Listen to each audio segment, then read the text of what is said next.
Jóvenes, a petición del público, aquí estamos, entre otros del público, el gran Paco, Margarita y otros más, pidieron la posibilidad de hacer la conferencia y yo lo hago con mucho gusto para darles la respuesta a sus inquietudes, preguntas, dudas en este día fresco, frío, casi helado, un día clásico de diciembre. Así es de que tengan cuidado para no enfermarse, abríguense todas y todos porque está bajando la temperatura. Adelante, las preguntas. Gracias, diputado. Iniciamos con Margarita Nicolás, de Cadena Raza. Buen día, diputado. Pues la pregunta obligada, ¿qué está pasando en nuestro país con estos carros bomba que vimos cómo estalló y la muerte de algunos pues de los pobladores? Y estando ahí el subsecretario de Seguridad Pública Federal, no hay forma de poder detectar, dicen que sí los venían siguiendo, pero finalmente explotó y mató a 5 personas y los heridos. ¿Qué está fallando la inteligencia ahí del gobierno federal? No, es lamentable lo que en Michoacán sucedió este fin de semana. Nada lo puede justificar. Ya hoy la presidenta Claudia Sheinbaum abordó el tema, como siempre lo hace, de manera frontal, frente a frente, y dijo que la Fiscalía General de la República tenía que dar una explicación de lo acontecido en este lugar. Entonces, creo que mañana o el miércoles tendrán que concluir la primera etapa de las indagatorias y yo prefiero esperar porque son hechos a los que no podemos darles, imprimirles ninguna especulación, conjetura o alguna mala interpretación. Yo prefiero esperar que la autoridad nos diga qué pasó ahí y creo que mañana o pasado lo van a hacer. Pero las autoridades locales, porque mientras el gobernador estaba aquí celebrando los 7 años de la fundación de este Movimiento de Regeneración Nacional, bueno, la llegada al poder, pues allá en Michoacán pues están dando estos desenlaces fatales. Yo insisto, la inteligencia del gobierno federal, ¿en dónde está? Bueno, yo insisto, hay que esperar que la investigación no la confirme quien debe de hacerlo, que es la Fiscal General de la República y la Fiscalía del Estado. Me espero, no es correcto que especulemos o que hagamos conjeturas en temas tan delicados. Prefiero que sea la autoridad quien lo determine.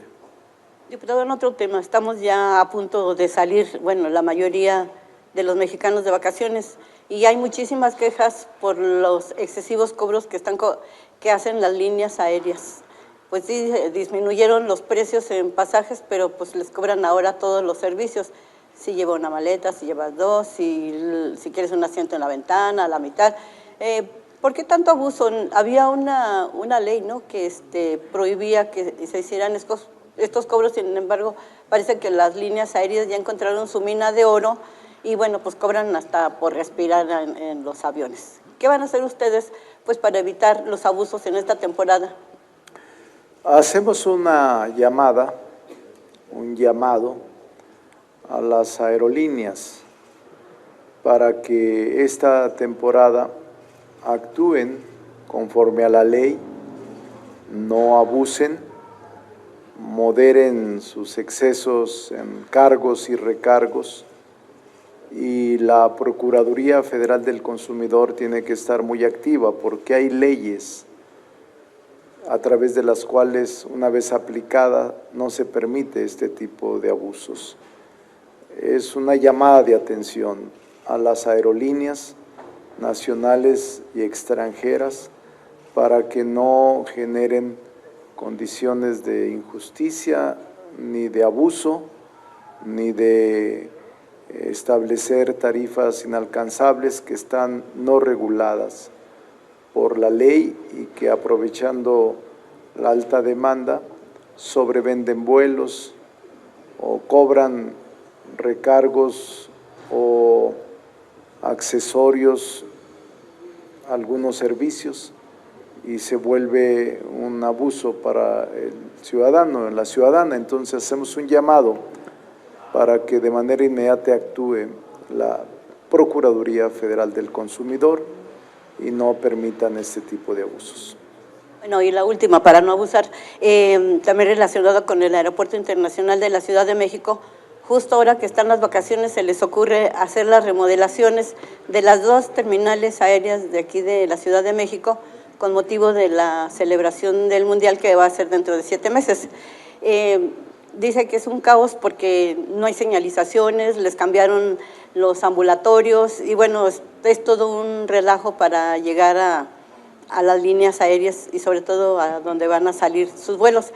Que también aquí, ¿cuál recomendación hay que hacerle al aeropuerto y a las constructoras? Pues por lo menos que tomen sus previsiones y pues les faciliten a los pasajeros llegar con tiempo a su destino. Gracias. Sí, con motivo de la celebración en nuestro país del Mundial, ha habido trabajos extraordinarios en los aeropuertos, no solo aquí, sino Guadalajara y Nuevo León.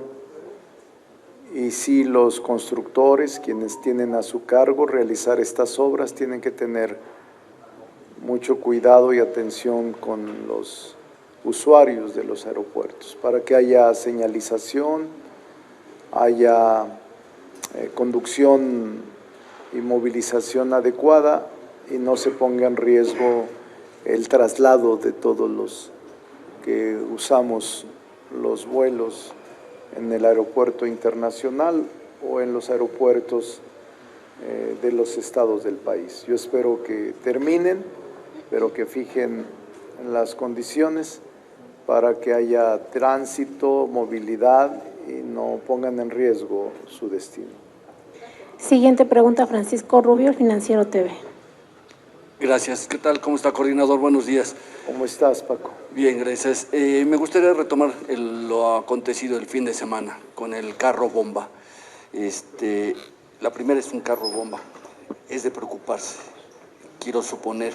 Y curiosamente se da ni siquiera un mes de que se puso en operación el plan de pacificación para el estado de Michoacán.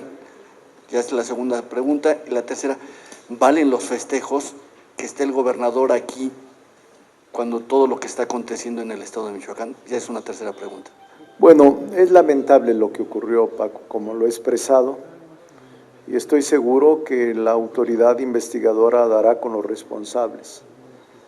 Yo no puedo calificar si fue un acto terrorista, coche bomba o una explosión de otras características, porque son siempre eventos muy delicados que no podemos generar incertidumbre, zozobra o miedo, terror.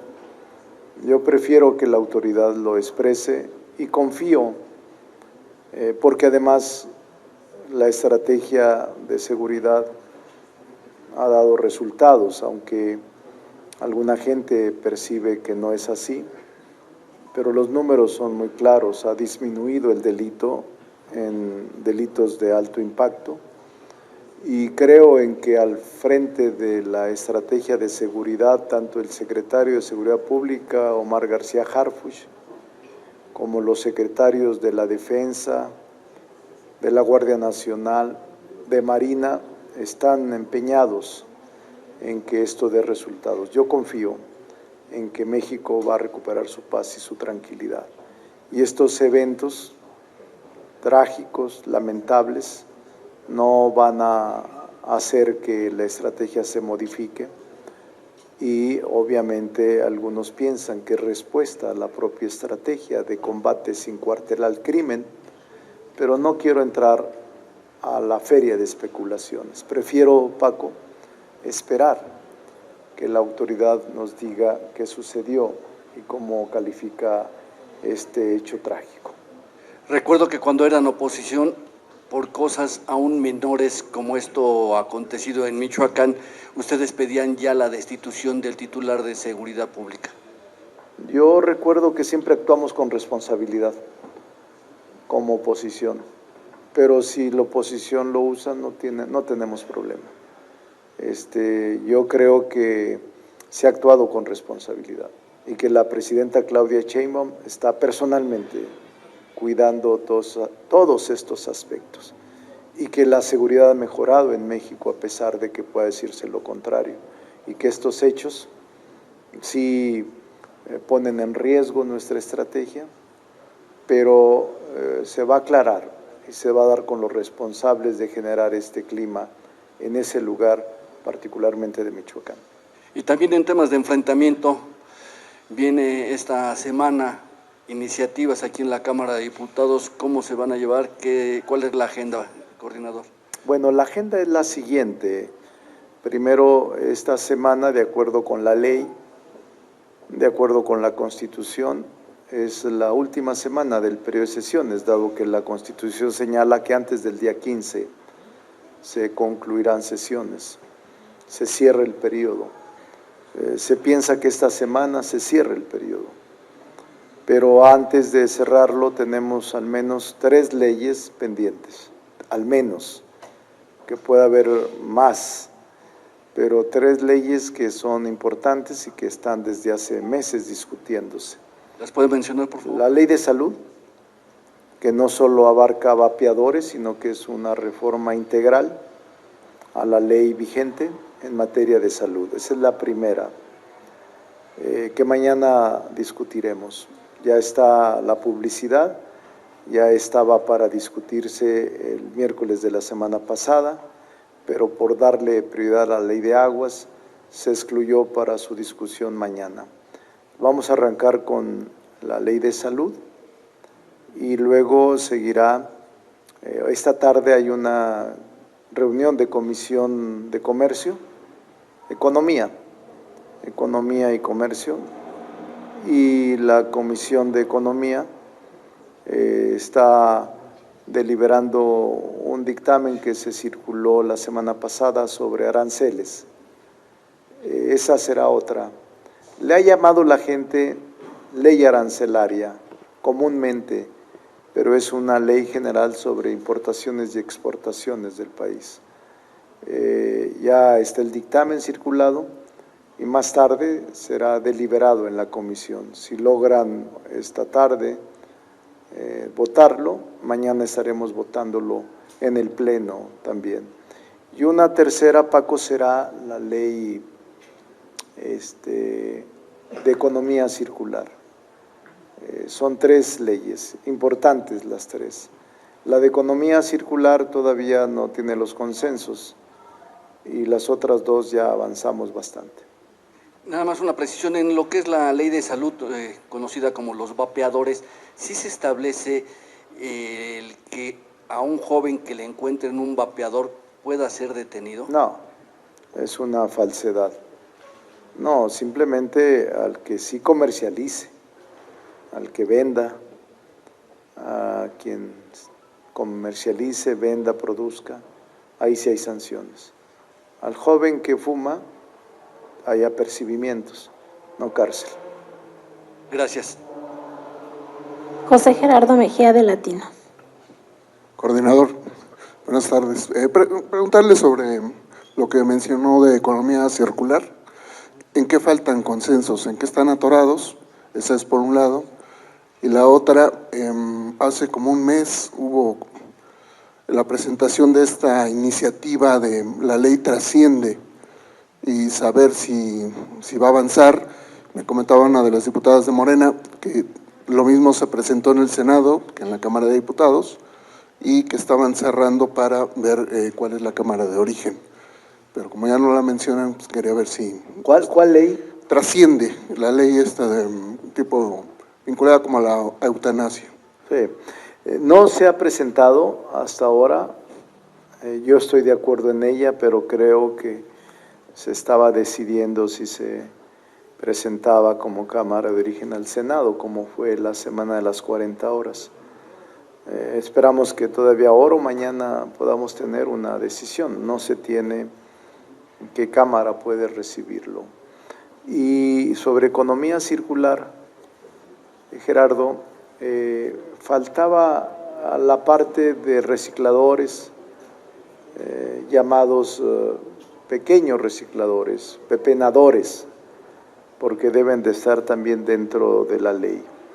Ya se habló con las cámaras distintas de empresarios y se ha consensado con ellas.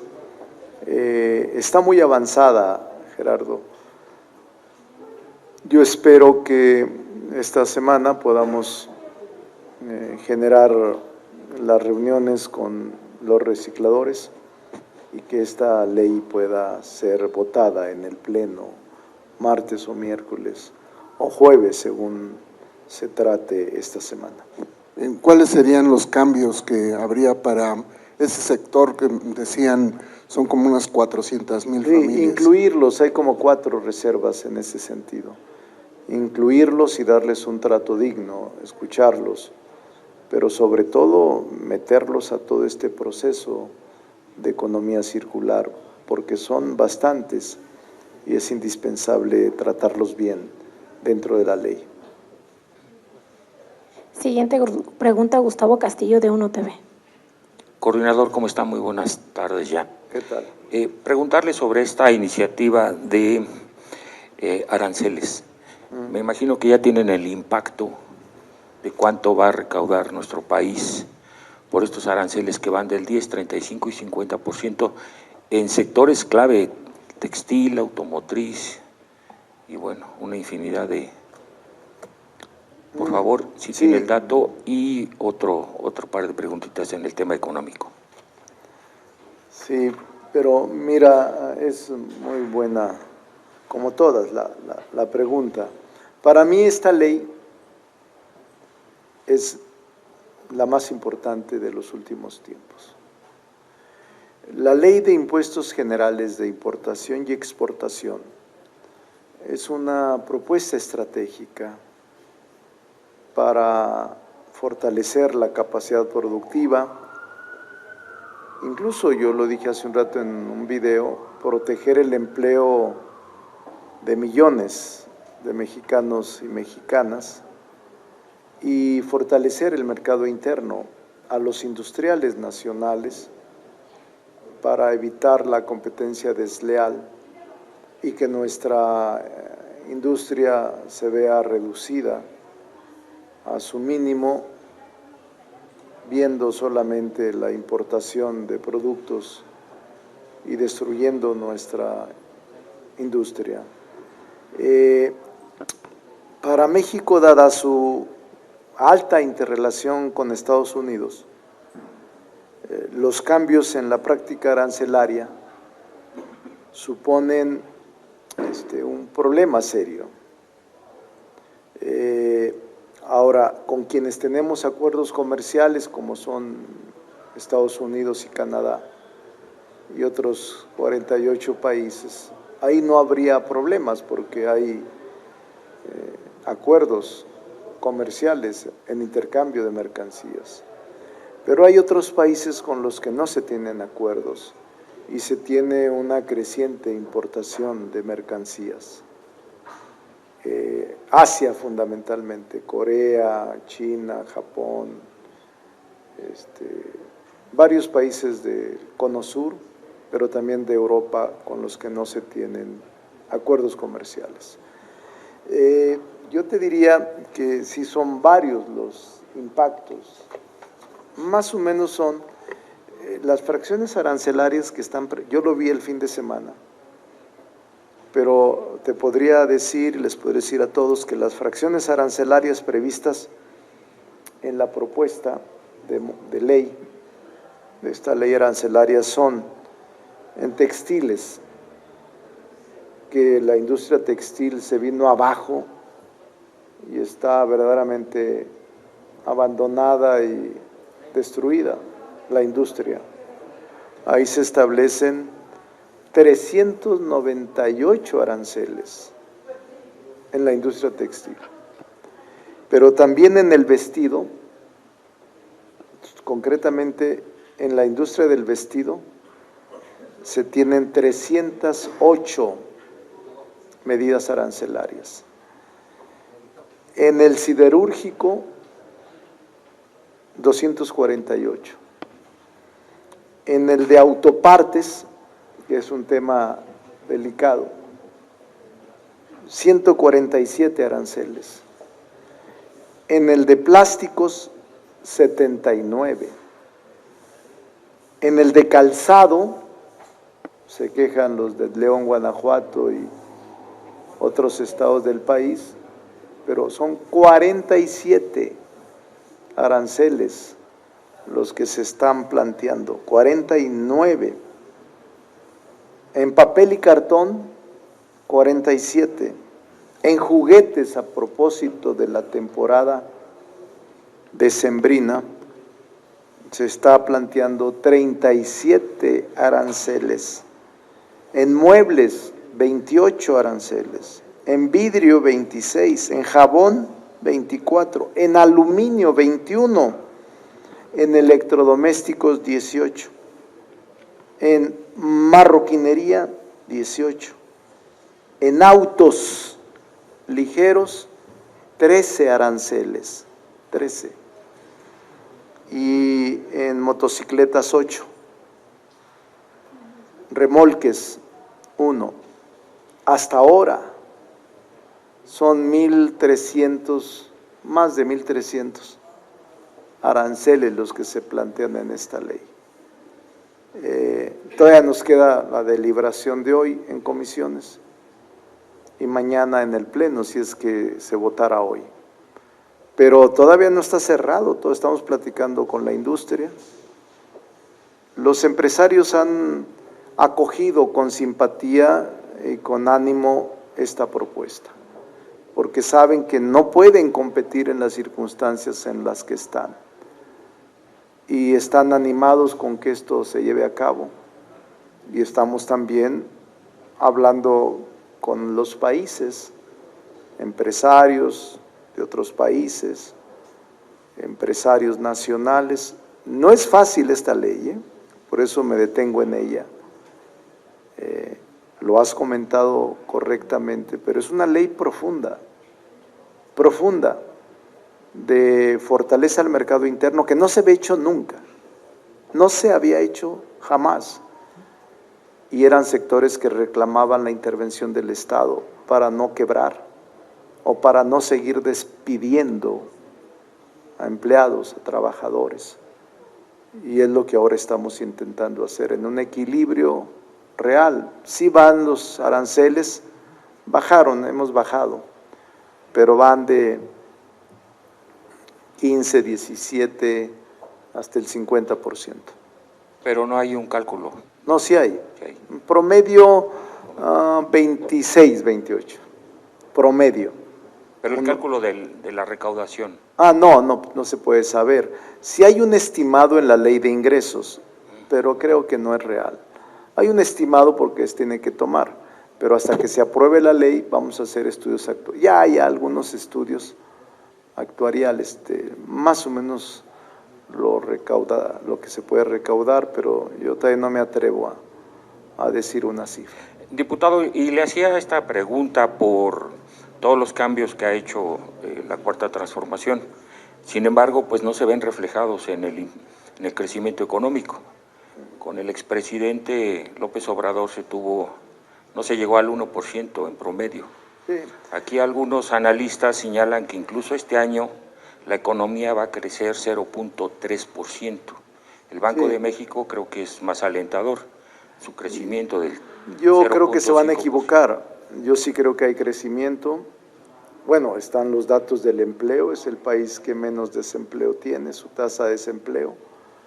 Es el país que más inversiones tienen de toda la región, inversión extranjera, y el país está funcionando. Pero no crece económicamente, Sí diputado. crece, bueno, ese es mi punto de vista, no rebato su punto de vista, le doy números, y los números aún no están confirmados, pero yo confío en que tanto el Banco de México como el Fondo Internacional, el Fondo Monetario Internacional y otros tengan que corregir sus cifras, porque yo tengo mucha confianza en que el país va a crecer.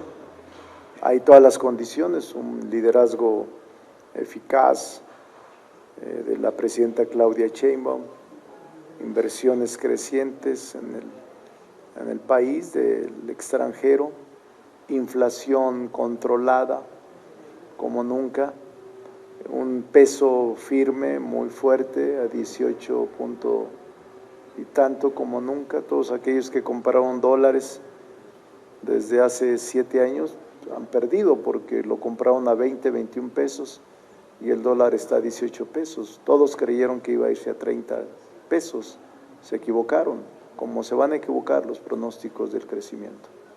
Gracias. Muchas gracias. Siguiente pregunta. Diputado, buenas tardes, diputado. La presidenta Sheinbaum expresó hace unos días su confianza en que puede haber buenos acuerdos con el presidente Donald Trump de Estados Unidos en materia arancelaria y, bueno, y fortalecer la colaboración en materia de seguridad. En este tema de los acuerdos sobre aranceles, ¿cree usted que sí pueda pues llegar a buen puerto estas pláticas que se van a dar o que no se han suspendido de hecho, ¿no? Pero que ya al final de los tiempos que ha fijado Trump pueda esto beneficiar a México y sobre todo que no siga habiendo especulación sobre desconfianza o que no hay inversión, en fin, todo este tipo de situaciones, diputado? No, yo creo, Felipe, que la presidenta ha actuado con mucha inteligencia. Sí han disminuido las propuestas arancelarias en contra de México, algunas no se han aplicado ante la amenaza del presidente Trump. Ha vencido la inteligencia y la prudencia de la presidenta Claudia Sheinbaum y creo que va a seguir impactando positivamente en la política de comercio entre las tres naciones. El próximo año tendrá que suscribirse el TEMEC. Yo estoy seguro que nadie lo va a abandonar de los tres países porque a los tres países les conviene y también estoy seguro que la economía en México se va a fortalecer. La presidenta Claudia Sheinbaum, lo vimos el fin de semana, aunque era un evento deportivo, la Copa Mundial, el sorteo de los grupos, la presidenta estuvo a la altura de las circunstancias, nunca se doblegó frente a ninguno de los poderosos países que se reunió, con los que se reunió sus presidentes, y la presidenta estuvo amable, pero firme en la defensa de la soberanía de los mexicanos radicados en el exterior, también firme en sus propósitos de no ser considerado una colonia, un protectorado a México frente al exterior. Entonces yo confío en que las cosas van a salir bien para México en esta renegociación o nuevo acuerdo comercial y en toda la política arancelaria que había intentado imponer el presidente Trump y que hasta la fecha se ha atenuado de manera notable. Hace unos días se anunció el incremento de los salarios mínimos. Se ha insistido en que no es inflacionario el aumento. Sin embargo, lo que se ve, ya la reetiquetación y aprovechando ya las fiestas que están por venir, en centros comerciales, en muchos comercios, la reetiquetación y el aumento de precios que ya ha rebasado en algunos casos ese incremento que se ha dado, sobre todo en las familias más desprotegidas, diputado. Y es cuestión nada más de ver en los mercados cómo están, sí, en los centros comerciales, y porque también ya viene la entrega de vales en muchos trabajadores del país y que ya aprovechan eso, y la Profeco parece que no existe, diputado. Bueno, ahí tendríamos que exigirle a la Profeco que intervenga. Pero esa es la teoría de los neoliberales de decir no podemos aumentar nada por encima de la inflación porque entonces va a haber más inflación. Esa es la teoría de ellos, por eso nunca aumentaron los salarios mínimos. Yo prefiero que aumenten los salarios mínimos y el gobierno contenga los aumentos. Hay que seguir aumentando por encima de la inflación los salarios mínimos, no dejarlos en salarios de hambre. Yo creo eso que no conviene. Siempre tiene que ser un salario mínimo por encima de la inflación. Sí, estamos de acuerdo en eso. En lo que no se está de acuerdo, diputado, es en que no hay un control. ¿Qué se debe de hacer? ¿A quién se debe de acudir? Porque si hay autoridades, pero tal cual es que no existen. Profeco, dice la ley muy claro, Profeco, hay que acudir a Profeco y hay que pedirle a Profeco que intervenga en esa reetiquetación y en esa alza de precios de productos, de muebles, bienes inmuebles, todo. Hay que exigirle que intervenga.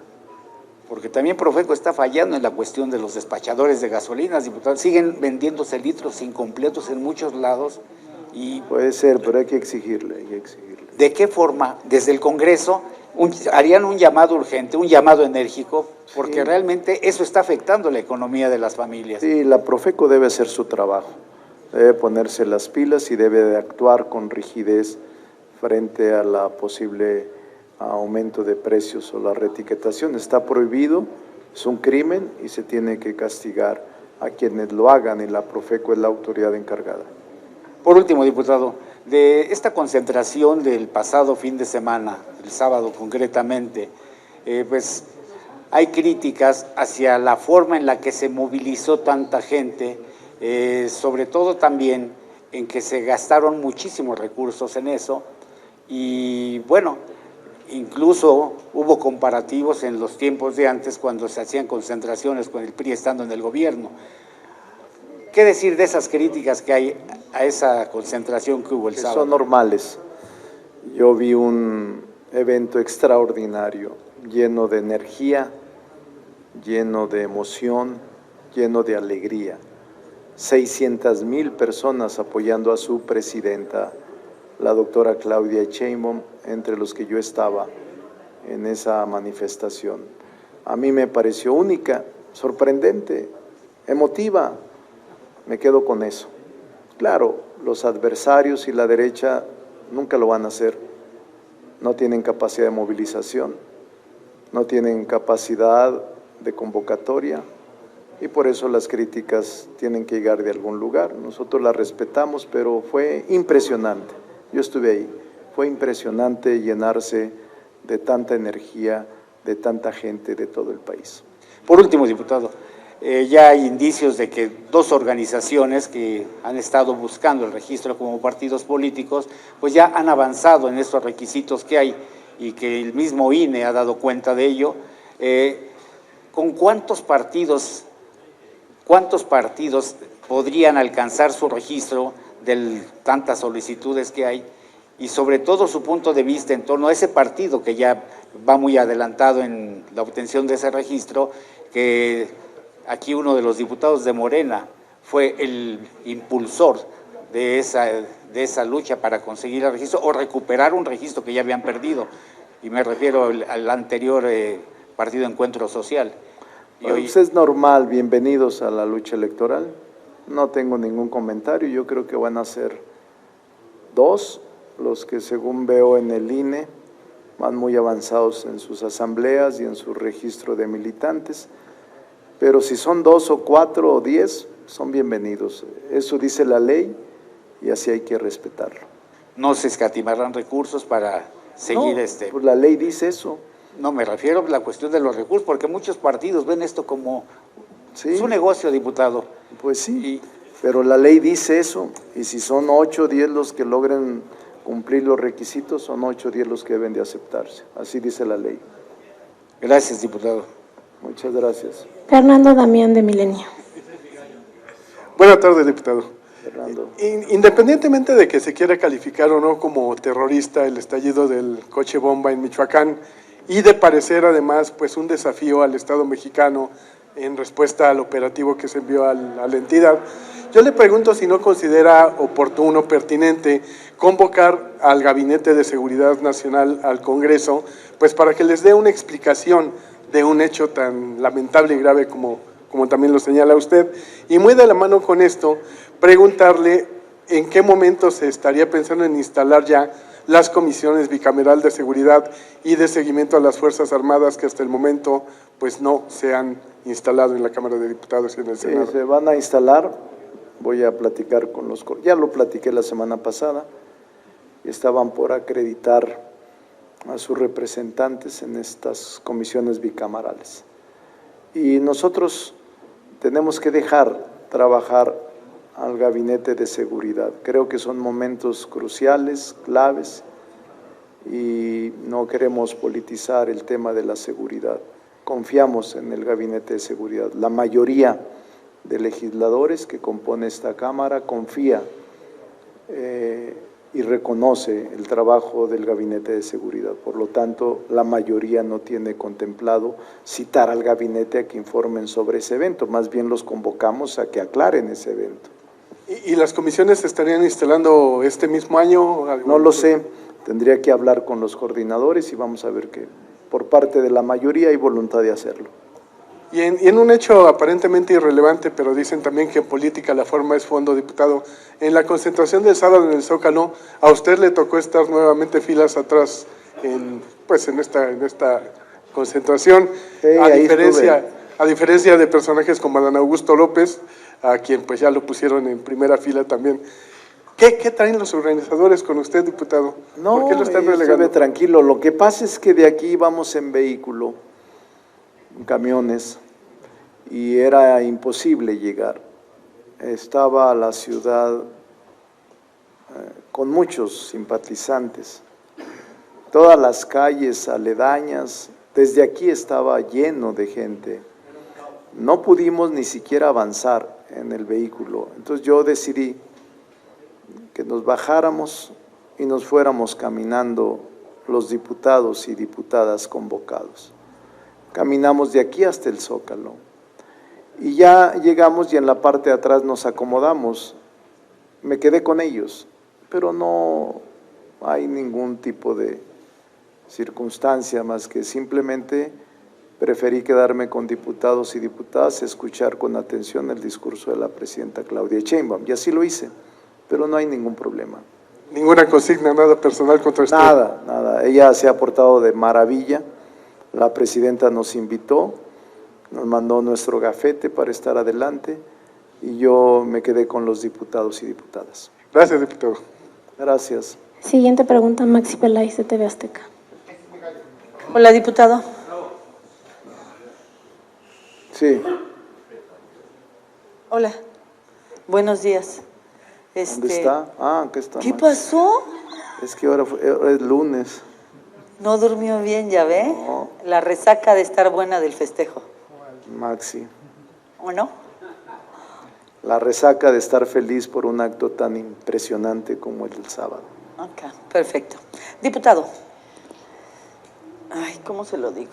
Ok, retomando un poco la respuesta que usted le dio a Felipe.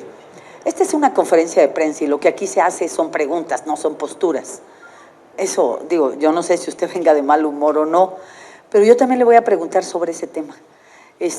Hay que tener cuidado entonces en la lectura que se le da a la explosión del coche bomba,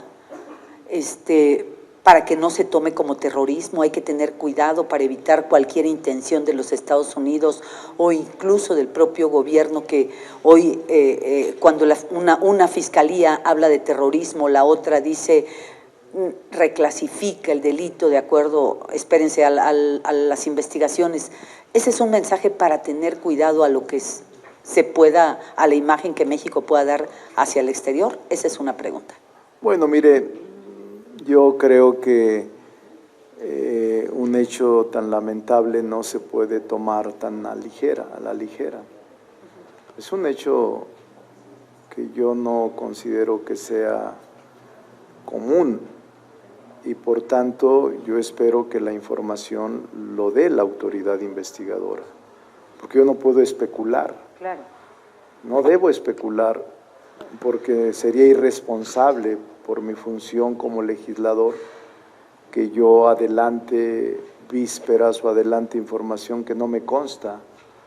Por eso yo les digo a ustedes que ustedes pueden preguntar lo que quieran, es su derecho. Así es. Y yo tengo el derecho de responder lo que yo creo conveniente. Y yo digo Así es. que debe de atenderse la investigación.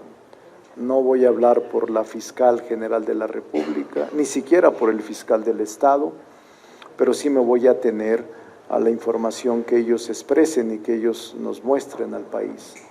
Y por eso es momento de actuar con sobriedad y con responsabilidad y no entrar en especulaciones que generen zozobra, temor, terror. Yo no creo en eso y sí confío mucho en que la autoridad investigadora, el Ministerio Público Nacional y local, van a dar con el paradero y van a dar con la aclaración de este hecho trágico que sucedió en Michoacán. ¿Es preocupante lo sucedido en Michoacán? Yo creo que cualquier hecho de esta dimensión y de esta magnitud debe preocupar a todos, máxime a las autoridades del Ministerio Público, porque deben de aclararlo, y yo sí creo que se va a aclarar. Y mi otra pregunta va enfocada a la reforma, a lo que tiene que ver con lo de los aranceles. Si en este caso, por ejemplo, se va a cuidar las inversiones, sí. ¿Hasta dónde México puede estar protegido para que del otro lado no nos vean mal tampoco? Se está hablando con todos, Maxi. Esto era un hecho inevitable. Esta política arancelaria con países con los que no tenemos tratados internacionales de comercio o acuerdos amplios de intercambio de mercancías era indispensable. Era un grito de todos los empresarios e industriales para proteger el mercado interno y la industria nacional. Entonces, yo creo que va a ser para bien de México el que hagamos esto, sin afectar ningún tratado que hayamos suscrito a nivel internacional con algún país. Todo lo que se está aplicando es con países con los que no se tiene ningún acuerdo comercial. Una última pregunta, diputado, a distancia. Por cierto, Maxi y todos los que quieran, el fin de semana preparé un documento sobre esto. Okay. Es un documento muy amplio. Aquí lo tengo, son las reformas a tarifas arancelarias que establecen el propósito, los antecedentes, los aranceles. Se los puedo enviar si alguno quiere. Y también tengo otro documento que preparamos el fin de semana, que también se los puedo dar, que me preguntaron sobre la economía circular, la iniciativa sobre economía circular. Los dos están… No hay un monto, ¿verdad?, de lo que se espera recaudar con aranceles. No, no hay todavía. Tiene que haber, ¿no? Es una estimación que tenemos que hacer actuarialmente. Pero ahorita todavía, como no se concluye, Maxi, si va a haber más modificaciones o más aranceles o disminución a los aranceles que está previsto en este momento. Por ejemplo, los autos. Recuerdo uno, los autos chinos. El año pasado creo que fueron 20,000, 25,000 autos los que se vendieron en México de chinos. Este año ya andan cerca de los 70,000. En el caso de los autos chinos, la industria automotriz de los 3 países que firmamos convenio están reclamando no haya competencia desleal. Por ejemplo, ese tema sí está contemplado para arriba, sí, por supuesto. Aranceles, aplicar aranceles en el caso de autos y motocicletas también de Asia, fundamentalmente de estos países. Pero se está platicando. Eso debió haberse hecho hace mucho tiempo. O firmarse acuerdos comerciales con esos países, también es lo que se puede hacer. Pero por lo pronto, sí son más de 1,000 aranceles. Ahorita llevamos 1,340 más o menos, y todavía no está cerrado el tema. De aquí a mañana todavía tengo conversaciones con algunas personas, industrias, y también con algunos representantes diplomáticos de países a los que se va a aplicar el arancel. Hay conversaciones de todo tipo, pero nosotros vamos a ver por México, por la industria mexicana y por fortalecer el mercado interno mexicano. Entonces sí va a ser un tema importante, Maxi. Diputado, una última pregunta de tesis legislativa. Quiero saber en qué o cómo se va a diferenciar quién es usuario y quién adquiere o conserva vapeadores, como menciona el artículo 282, y quién recibiría el apercibimiento que mencionó y cuáles serían las sanciones a quien viole la prohibición mencionada. Sí, en el caso de consumidores no hay sanción privativa de libertad. En el caso de productores, comercializadores, vendedores, sí hay sanciones concretas. Pero en el consumidor lo que tenemos que hacer es una campaña intensa de concientización del daño que te causa fumar cigarros electrónicos. O sea, es conciencia, cultura sobre ellos. Es un mercado que ha crecido bastante y también en niños, escolares y ahora jóvenes adolescentes. Es enorme el impacto que está causando en males con este consumo de cigarros electrónicos. Y no hay sanciones para ellos. Se ha dicho una mentira de que al que fume se le va a meter a la cárcel, no es cierto. Es más bien conciencia, conocimiento e información a los consumidores, pero sí hay sanción para los que comercializan, vendan o produzcan a las empresas que a eso se dediquen. Eso sí hay. Gracias, diputado. No hay más preguntas. Bueno, jóvenes. Oiga, Cordi, nada más el tema de las 40 horas, ¿se nos puede especificar? Lo decía ayer ahí en antier. Las 40 horas van. Se presentó en la Cámara de Senadores. Vamos a esperar que ellos dictaminen en primera instancia como Cámara de Origen, pero es una decisión que ya se tomó por la presidenta Claudia Sheinbaum y nosotros la avalamos. ¿Para febrero? Febrero, sí, yo creo que ya la iniciativa saldrá para esos meses, en el periodo de sesiones próximo. Pero sí es un hecho ya. Vamos a sacarla para beneficio de todos los trabajadores, la semana de las 40 horas. Es una definición política de nuestro movimiento, de Morena, PT y Verde, y esperamos que nos acompañen todos porque es en beneficio de la clase trabajadora de México. La semana de las 40 horas. Gracias.